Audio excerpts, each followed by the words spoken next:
হাবাসপুরে তৃণমূল পর্যায়ের প্রতিনিধি সভা অনুষ্ঠিত। সংগঠন মজবুত করেনি বিএনপির দৃঢ় অঙ্গীকার।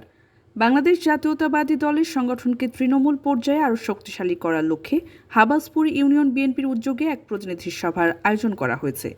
সভায় প্রধান অতিথি হিসেবে উপস্থিত ছিলেন পাংশা উপজেলা বিএনপির সভাপতি মোহাম্মদ চাঁদ আলী খান। বিশেষ অতিথি হিসেবে উপস্থিত ছিলেন পাংশা উপজেলা বিএনপির সাংগঠনিক সম্পাদক মোহাম্মদ শামসুল আলম আকুল এবং মোহাম্মদ রেজাউল করিম রিঙ্কু।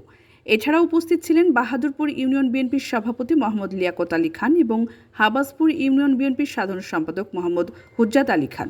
সভায় সভাপতিত্ব করেন হাবাসপুর ইউনিয়ন বিএনপির সভাপতি মোহাম্মদ আব্দুল মান্নান প্রামাণিক।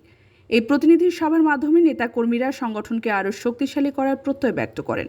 বক্তারা বলেন, দেশের সংকটময় সময়ে জাতীয়তাবাদী আদর্শকে ধারণ করে জনগণের অধিকার প্রতিষ্ঠায় বিএনপিকে শক্তিশালী ও সুসংগঠিত করতে হবে তৃণমূল থেকেই।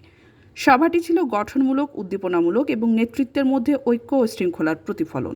আমাদের সবার নেতা ছিল নাসিরুল হক চাবু, মরহুম আব্দুল আজিজ সর্দার। আব্দুল আজিজ সর্দারের কায়দা মাফিক মৃত্যুর পরে এই দল পাংশায় ভঙ্গুর হয়ে গেছে। মানেন এটা? আপনারা অনেকেই বলতে চান, বলেন না। আসলে এই যে নেতা